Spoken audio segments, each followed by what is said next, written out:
The Duke of Kent attends a service of Thanksgiving in London. Princess Benedicte of Denmark attends the opening of the PFA Senior Forum in Copenhagen. And the Royal Court of Norway makes a major announcement regarding King Harald V of Norway.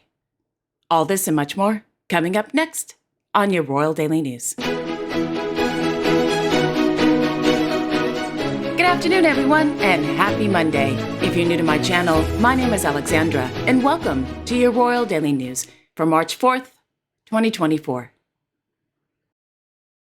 In Oslo, the Royal Court of Norway issued a statement this morning regarding the health situation of His Majesty King Harald V of Norway. For those of you who may not know what has happened with the King these past 7 days, well, here's a quick timeline. On Tuesday, February 27th, the Royal Court of Norway announced that the 87-year-old king had, quote, fallen ill with an infection, end quote, during a private holiday at the famous wellness resort, Vidatai, on the island of Langkawi, Malaysia, with Her Majesty Queen Sonja of Norway. As a result, the king was hospitalized. The king's personal physician, Dr. Bjorn Bentz, was on the island and confirmed that the king was improving from his infection.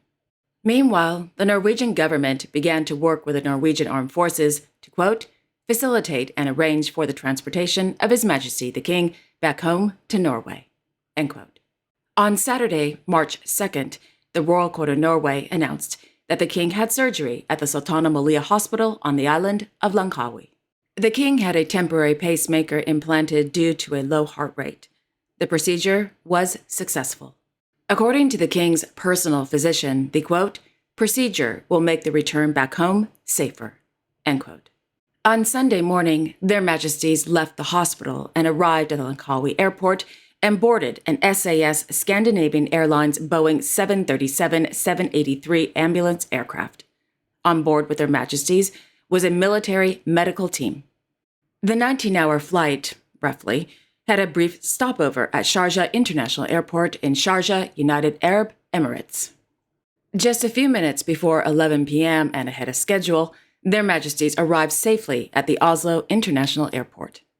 His Majesty the King was immediately admitted to the hospital in Oslo for examinations, treatment, and rest. Now, back to today's press release. The Royal Court of Norway confirmed that the king's infection has, quote, recently become more under control, end quote. His Majesty the King has a low heart rate and will require a permanent pacemaker. The timing of the pacemaker implantation will be determined by when His Majesty the King is completely free from infection. This could take several days, so the king is likely to remain at the hospital until after the weekend. Overall, his condition is stable and improving. With the king in the hospital and on sick leave for 2 weeks, according to Sunday's press release from the Royal Court, His Royal Highness Crown Prince Haakon of Norway will act as regent and assume the king's constitutional duties.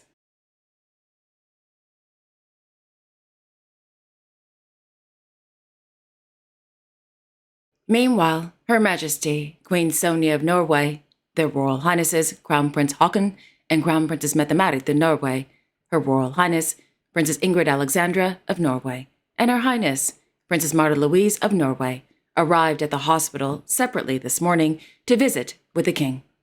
The Crown Princess and the Princess stayed for little over an hour, according to the Norwegian television network TV2.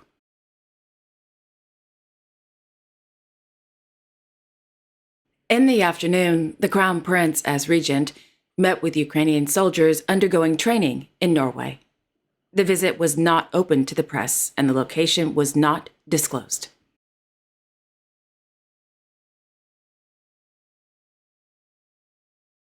On Sunday, Her Highness Princess Astrid Mrs. Werner attended Day 2 of the 2024 Biathlon World Cup in Holmenkollen.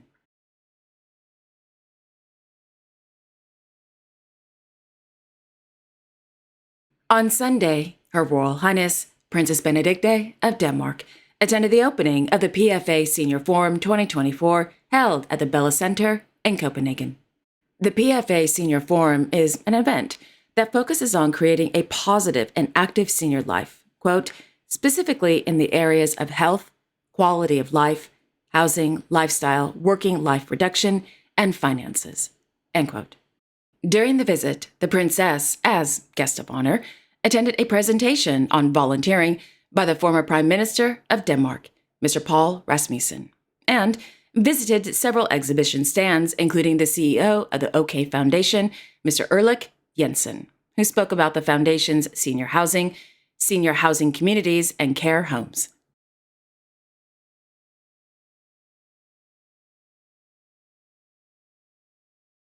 In Madrid, His Majesty, King Felipe VI of Spain, held an audience with United States Supreme Court Associate Justice Ms. Sonia Sotomayor at Palacio de la Zarzuela.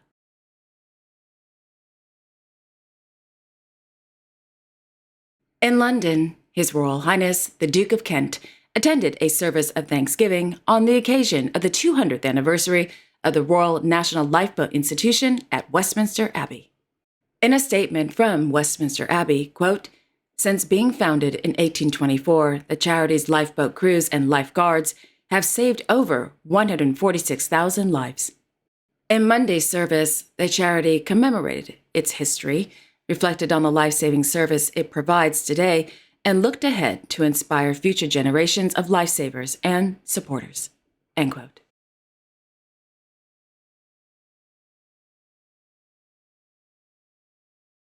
And finally, His Majesty, King Abdullah II of Jordan, as Commander-in-Chief of the Jordan Armed Forces Arab Army, accompanied by His Royal Highness, Crown Prince Al Hussein bin Abdullah II of Jordan, attended the 68th anniversary celebrations of the Command of the Arab Army held at the JAF General Command.